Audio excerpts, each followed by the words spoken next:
que vinimos. Hoy vamos a abrir nuestra Biblia en Apocalipsis 21. Leemos el verso 1 y desde el versículo 5 hasta el verso 7. Venimos hablando de los cielos nuevos y la tierra nueva. Es nuestro tema. Deseo terminar hoy. Vamos a ver si el tiempo me da para terminar. ¿Lo tienen todos? Apocalipsis 21, versículo 1. Vi un cielo nuevo y una tierra nueva, porque el primer cielo y la primera tierra pasaron y el mar ya no existía más. 5. Y el que estaba sentado en el trono dijo: he aquí, yo hago nuevas todas las cosas. Y me dijo: escribe, porque estas palabras son fieles y verdaderas. Y me dijo: hecho está, yo soy el alfa y la omega, el principio y el fin. Al que tuviere sed, yo le daré gratuitamente de la fuente del agua de la vida. Y el que venciere, heredará todas las cosas, y yo seré su Dios, y él será mi hijo. Que Dios añada bendición con tu palabra. Oramos. Amado Dios, damos muchas gracias por esta noche, esta oportunidad de alabarte, darte gloria. Gracias por todos los corazones aquí presentes. Bendíceles, manténles siempre con la mirada puesta en Cristo. Manténles, oh Dios, con una actitud y una voluntad que estén dispuestos, Señor, al sacrificio por amor de tu nombre. Señor, ayúdeles para que fielmente se puedan congregar, puedan servirte, puedan dar testimonio de Jesucristo. Señor, y clamamos por los que no están también, para que los bendigas y los ayudes para que ellos también puedan estar en los diferentes cultos. Bendícenos a todos a través de tu palabra y ayúdenos, Señor, sobre todo a estar a la expectativa de la gloriosa venida de Cristo, viviendo una vida que honre tu nombre. Te lo pedimos, Dios bendito, en el nombre de Jesucristo. Amén. Pueden sentarse, amados hermanos. Venimos hablando de los cielos nuevos y la tierra nueva, y lo que nos queda por exponer es hacer un llamadito a todos, como decía en los avisos, a revestir nuestra vida cristiana de una mayor formalidad espiritual, ¿verdad? Y la palabra de Dios así lo llama, o así lo expone en la segunda carta del apóstol Pedro, capítulo 3, después de esbozarnos las cosas que Dios va a cambiar, de lo que Dios va a hacer. Hay versículos allí que son contundentes en el llamado a la calidad de vida que debería estar llevando el creyente. Y quiero hacerle una pregunta de respuesta introspectiva. Sinceramente, ¿cómo está su vida espiritual con Dios?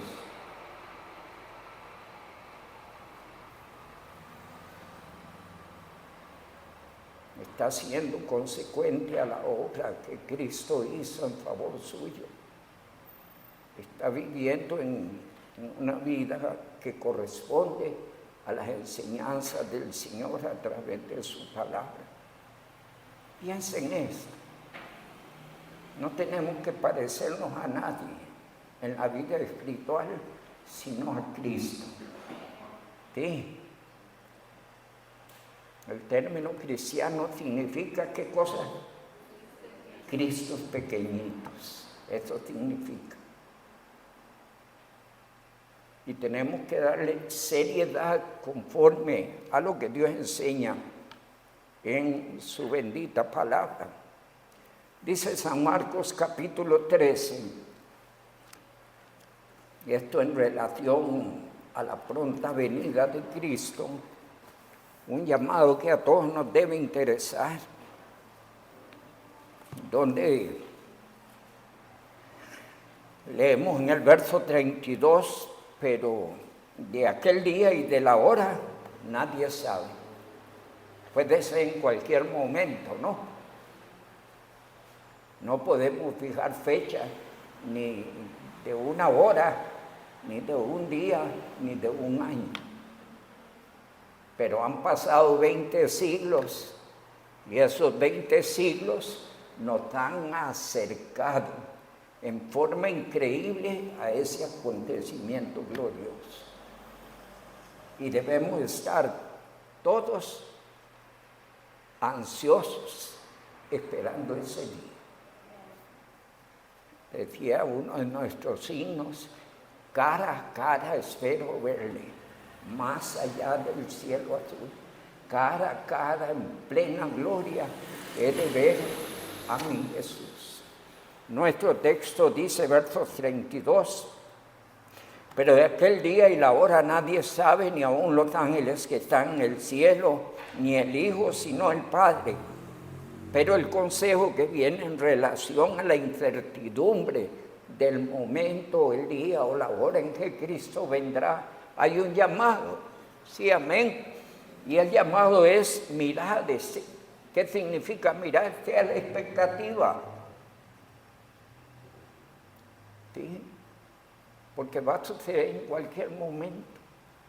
Los acontecimientos que suceden a nivel mundial nos descorren el velo de ese glorioso día o de la cercanía de ese glorioso día. Y dice la palabra mirad, después velad. Eso tiene que ver con el cuidado espiritual, muy importante. Porque conforme pasan los tiempos, los creyentes cambian, las iglesias cambian, las doctrinas cambian, pero Dios no cambia, el cristiano no debería cambiar.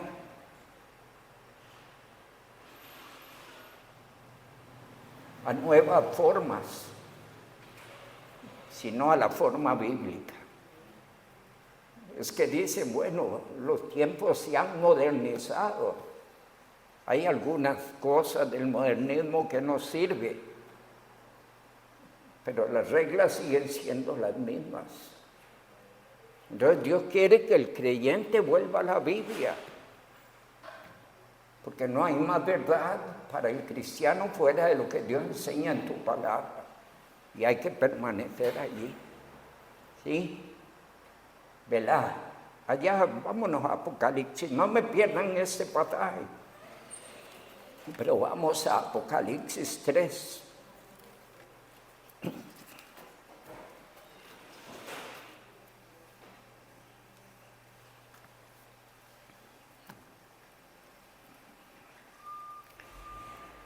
Verso 10, dice la palabra del Señor, por cuanto has guardado la palabra de mi paciencia, yo también te guardaré de la hora de la prueba que ha de venir sobre el mundo entero, para probar a los que moran en la tierra. Pero el texto donde quiero llegar es el 11.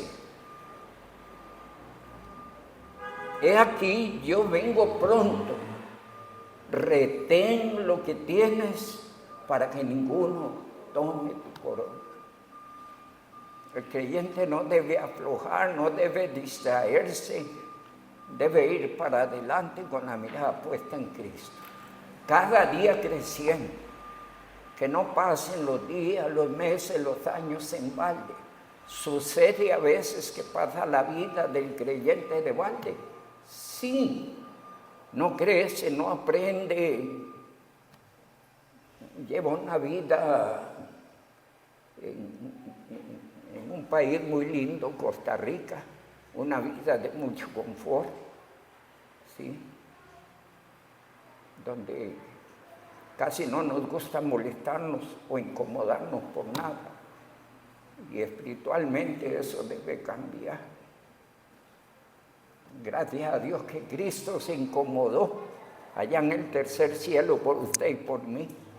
Dice la Biblia, el cual siendo en forma de Dios no estimó ser igual a Dios como cosa a que aferrarse, sino que se despojó, y esa parte es la que nos toca, despojarnos de lo que estorbe, de lo que impida, del que nos esté influyendo para no crecer.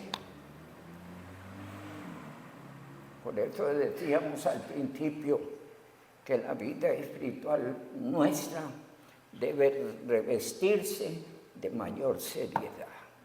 Pues estamos hablando de mi relación con Dios, de la seriedad de la nueva vida a la cual Cristo me trajo, del plan de Dios para mi vida. Y a veces el creyente anda por donde quiere, no por donde Dios quiere. Anda en su voluntad, no en la voluntad de Dios. Cristiano sí, si recibió a Cristo, no dudamos que es salvo y cuando Cristo venga se va. Pero qué feo es no corresponder a lo que Cristo hizo en la cruz en mi favor. ¿Cómo corresponder? Séale fiel, ámele, ¿sí? Hable de Él, por favor. Sírvale dentro de su obra. Busque la forma de ser un creyente activo, de ser un creyente para la gloria de nuestro Dios. Allí dice la palabra, he aquí yo vengo pronto, retén lo que tienes para que ninguno tome tu corona. Pero dice ahí, retén lo que tienes, porque muchos lo sueltan. Muchos se enfrían, se aflojan, y como decía un día de estos, fueron en algún momento una promesa dentro de la iglesia, y hoy ya apenas que son pábilos que humean, ¿sí? Tristemente. Y hay que volver al momento en que llegamos a los pies de Cristo. Allá le dice el Señor a la iglesia de Éfeso, en Apocalipsis 2, le dice lo siguiente: pero tengo contra ti que has dejado tu primer amor. Sí, siguen allí, siguen haciendo cosas, pero ya no tienen paladar espiritual, ya no sienten lo que hacen ni lo que viven. ¿Sí? Han perdido el primer amor. Cuando se pierde el amor por la vida, por lo que se hace, se va por inercia. Y eso debe cambiar. Y le dice el verso 5, ¿cómo lo ve el Señor cuando alguien no lleva una vida espiritual sentida, de viva relación con Dios? El Señor ve eso como una caída. Dice el verso 5, mira a ver de dónde has caído. Así lo presenta el Señor en Apocalipsis 2:5. ¿Cómo introduce? Mira a ver de dónde has caído. ¿Y qué le aconseja? Empiece de nuevo. ¿Qué significa? Vuelva al momento en que entregó su vida a Cristo y emprenda de nuevo un caminar espiritual serio. El Señor aconseja, retén lo que tienes para que ninguno tome tu corona. Volviendo a Marcos 13, dice, mirad, velad, y da un consejo allí importante. ¿Cuál es? Orar. Un creyente en oración se mantiene sensible espiritualmente, se mantiene consciente de su relación con Dios, de su condición de cristiano. Necesitamos ser creyentes de oración. Allí teníamos la lectura bíblica. Estaba preparando algo allí tocante a la oración, y entonces miraba a Santiago, cuán poderosa es la oración. Sí, allí dice, la oración eficaz del justo puede mucho. Y pone, por ejemplo, de la eficacia de la oración o del poder de la oración, pone a Elías. Y empieza presentando a Elías para derribar nuestras excusas. Porque lo presenta diciendo, Elías era un hombre sujeto a pasiones iguales que las nuestras. Era un hombre de carne y hueso. Tenía necesidades. Tenía gustos, tenía placeres. Pero era temeroso de Dios. Y mantenía una relación de oración con Dios. Y Dios oye la oración que se hace de corazón. Dice allá el Salmo 145, 18 y 19, que esa oración Dios escucha, la oración que se hace de veras. Y dice que Elías oró, ¿y qué pasó?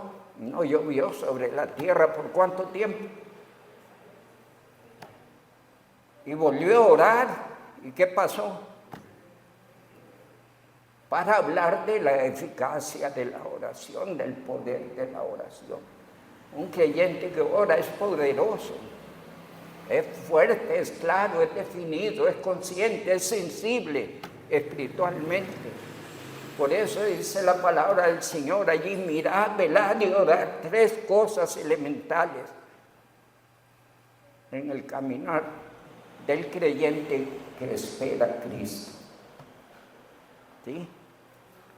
Dice más la palabra del Señor en nuestro texto, verso 34. El consejo es: mirad, velad y orad, y la razón, porque no sabéis cuándo vendrá Cristo. Verso 34, es como el hombre que yéndose lejos dejó su casa y dio autoridad a sus siervos y a cada uno su obra, y al postrero mandó que velase. Y es la escena de Cristo. Cristo murió, resucitó y ascendió a los cielos. Y dejó la responsabilidad de la obra en manos de sus siervos.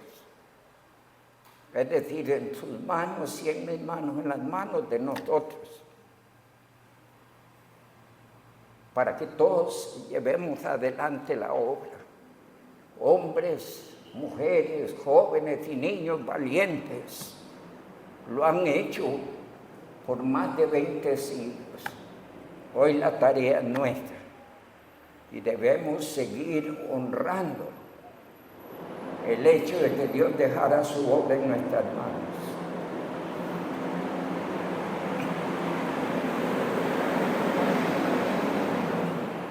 Verso 35, velad pues, porque no sabéis cuándo vendrá el Señor de la casa. Si al anochecer, podría ser esta noche. Yo deseo que Cristo venga.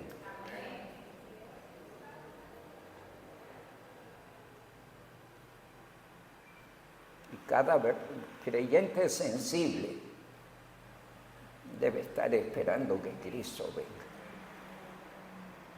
Velad, porque no sabéis cuándo vendrá el Señor de la casa, si al anochecer, o a la medianoche, o al canto del gallo, o a la mañana.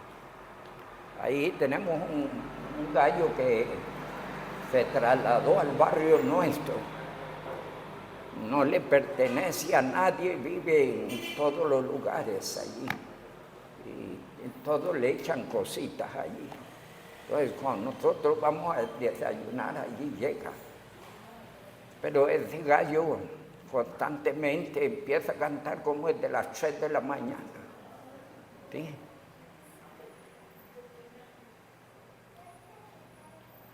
Y ellos creo que lo hacen como cada hora. Ojalá que Cristo venga en uno de sus cantos, ¿verdad? Sí. Dice la palabra del Señor,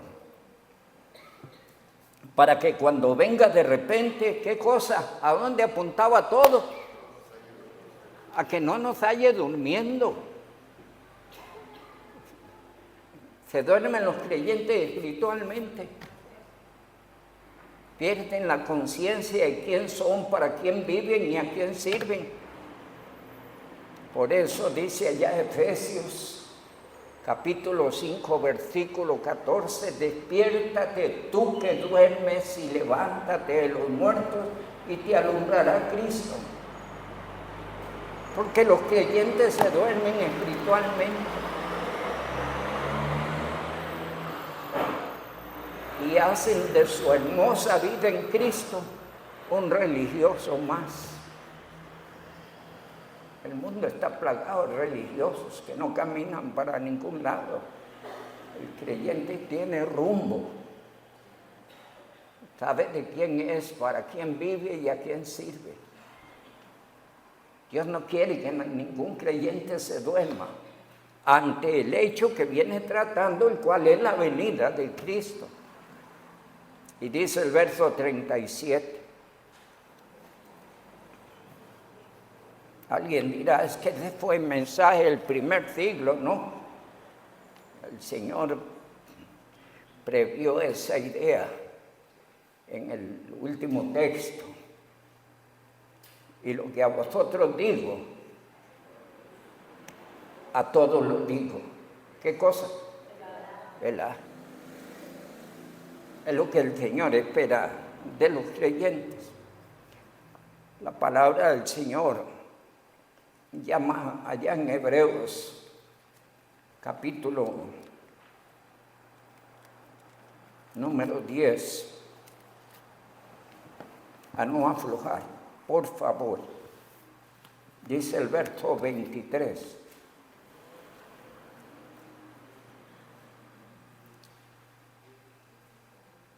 El verso 19 dice que usted tiene acceso al lugar santísimo por la obra de Cristo, para entrar a su presencia con alabanza, con adoración, con servicio.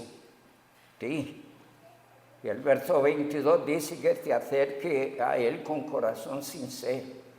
Busquémosle sinceramente. Y dice el verso 23, mantengamos firme, sin fluctuar, la profesión de nuestra esperanza. No dude de que Cristo viene, porque si Cristo dijo que viene, viene. Y el creyente debe esperarle con altísima expectación. Imagínense qué glorioso el día en que se abren los cielos y todos los redimidos podemos mirar al Señor bajando en una nube, sonando su trompeta, porque se sonará la trompeta y los muertos en Cristo resucitarán primero. Y luego nosotros, los que vivimos, los que hayamos quedado, seremos arrebatados juntamente con Él en las nubes y así estaremos siempre con el Señor. Eso enseña la gloriosa palabra del Señor. Por tanto, dice ahí, manténgase firme, es igual que Apocalipsis 3:11. Retén lo que tienes para que ninguno tome tu corona. Dice el 24. Considerémonos unos a otros y estimulémonos al amor y a las buenas obras. ¿Qué significa eso? Creyentes, amémonos. Amen a Dios, amen la iglesia y amémonos entre nosotros.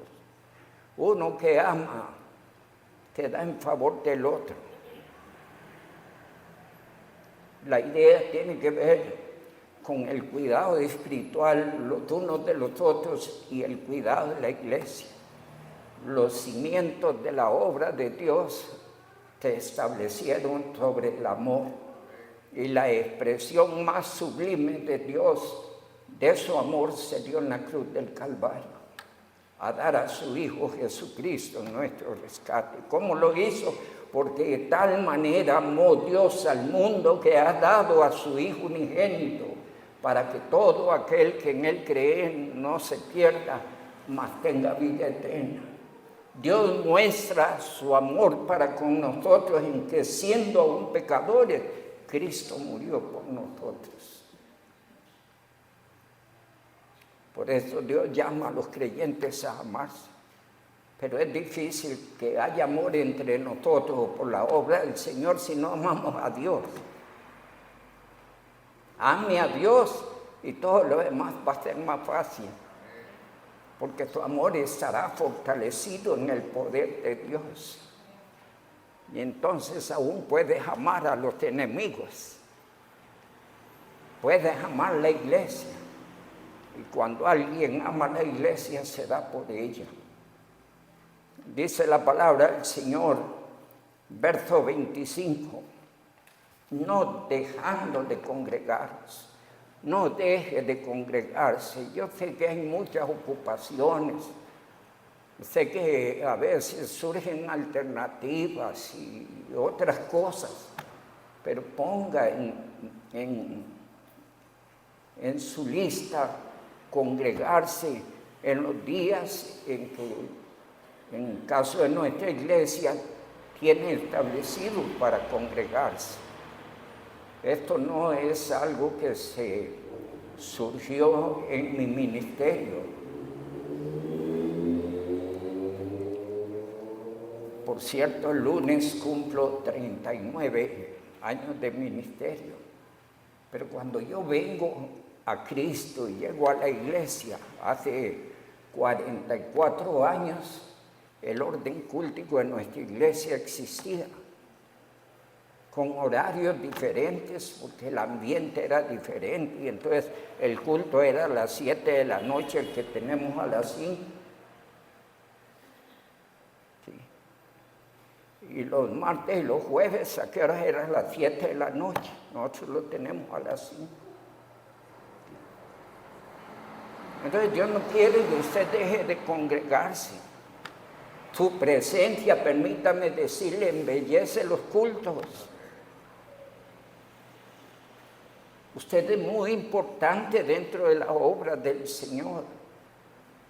Usted embellece este lugar. Dios quiere que usted esté aquí para que alabe y glorifique su nombre. Y además de esto, usted necesita congregarse. De manera que el verso 25 dice, no dejando de congregaros como algunos tienen por costumbre, sino exhortando, y tanto más cuando veis que Cristo viene. Cuando veis que aquel día se acerca. Y dice más allá el verso 35, no perdáis pues vuestra confianza. Confíe en el Dios fiel a su palabra, a sus promesas. Que su palabra y sus promesas dicen que Cristo viene, Cristo viene. Entonces dice el Señor en su palabra, no perdáis vuestra confianza, que tiene grande galardón, porque es necesaria la paciencia para que, habiendo hecho la voluntad de Dios, obtengáis la promesa. Y me gusta ese texto, porque aún un poquito, y el que ha de venir vendrá y no tardará. ¿Lo crees? Venimos hablando de cielos nuevos y tierra nueva.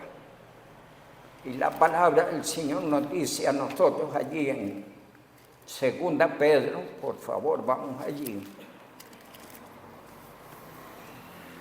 Nos cuenta todo lo que Él va a hacer, cómo va a purificar la tierra, cómo la va a purificar, cómo va a purificar el cielo y la tierra por fuego.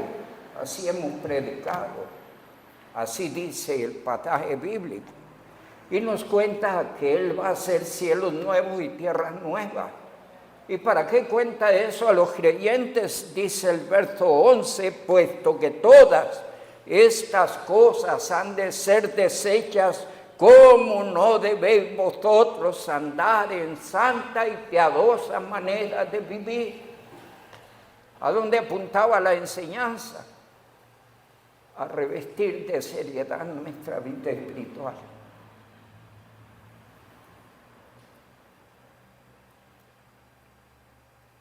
Cada creyente debería tener por su desafío consagrar su vida al Señor. De todas maneras es de Él. Amén. Dice un texto ahí rápido, según 1 Corintios 6, 19 y 20. ¿O ignoráis que vuestro cuerpo es templo del Espíritu Santo, el cual tenéis de Dios y que no sois vuestros? Y dice la razón en el verso 20, porque habéis sido comprados por precio. Glorificad pues a Dios en vuestro cuerpo y en vuestro espíritu, los cuales son ¿de quién? De Dios.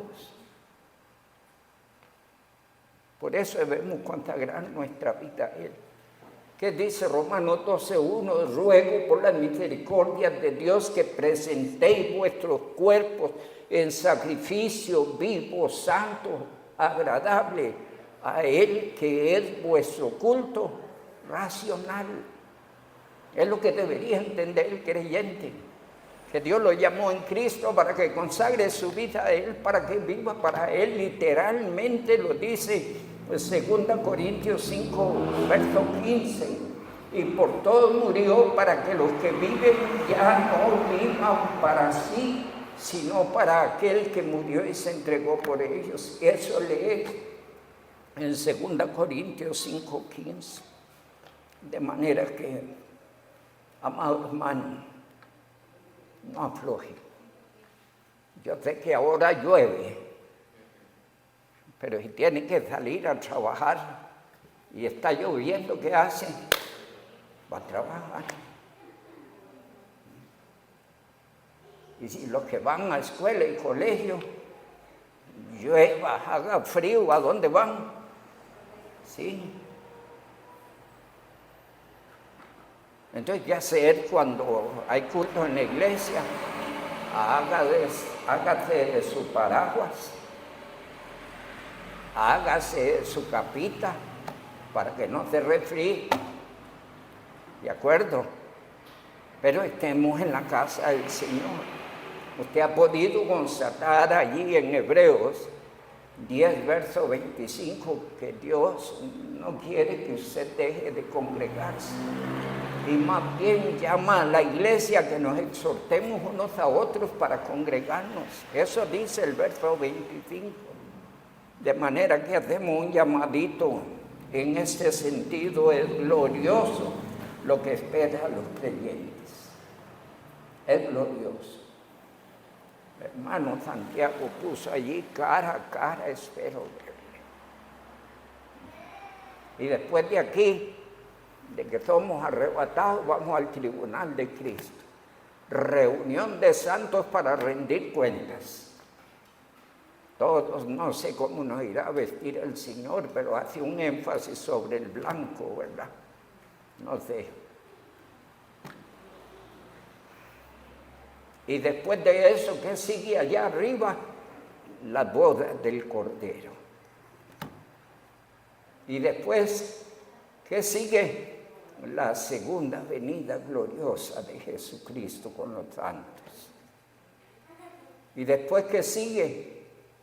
Un tiempo allí donde Cristo reinará con los santos. Y luego entraremos a los cielos nuevos y la tierra nueva. Todo lo que nos espera es glorioso. ¿Usted se lo ganó? No. Cristo lo hizo por usted, para que usted tenga ese honor y un día esté con Él. Miremos qué dice Juan 10:27. Padre, a los que me has dado, quiero que donde yo estoy, ellos también estén conmigo, para que vean mi gloria que me has dado. Amén. Él quiere que nosotros estemos allí. Así es que el creyente no solo anhela ese día, Cristo también lo anhela.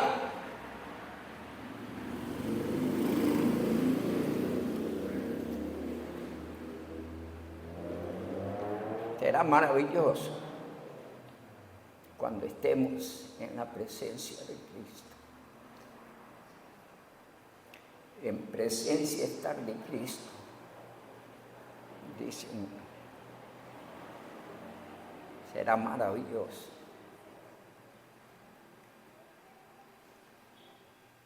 no afloje, no se desmotive. Si hay estorbos y cosas allí, sáltelas. En eso va a mostrar su agilidad espiritual. ¿Sí? ¿Qué hace el corredor? Salta obstáculos. Usted es un corredor espiritual. El corredor espiritual se salta los obstáculos, salta las barreras que hay. No se deja estorbar, porque es una carrera gloriosa. Vamos al encuentro de nuestro Señor Jesucristo. Y hay que ir con ánimo, con motivación, con alegría. Pastor, y es que hay veces hay situaciones, póngala en el trono de la gracia, pero no pierda la motivación, no pierda la alegría. Esfuércese. Cristo lo hizo por usted. Ya el tiempo se me fue, quería tratar la diferencia que existe entre el milenio y el reino eterno de Dios. Pero así leo ligeramente para dar el asunto por concluido. En el milenio habrá templo. En la nueva creación no habrá templo. En el milenio habrá noche y día. En el reino eterno no habrá ni noche ni día. En el milenio no todos serán salvos. En la nueva creación todos serán salvos, solo estarán los salvos. En el milenio habrá muerte. En la nueva creación ya no habrá más muerte. En el milenio habrá mar. Y en la nueva creación, usted leyó en el texto base que dimos, no habrá mar. Son diferencias muy importantes.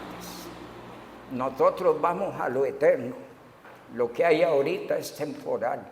Aun cuando en el milenio las cosas serán embellecidas en gran manera por la presencia de Cristo, no se compara con los cielos nuevos y la tierra nueva.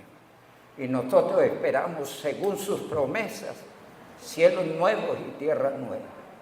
Siga adelante con gozo, congréguese, sirva al Señor, testifique de Cristo y espere en cualquier momento ser llevado a su presencia.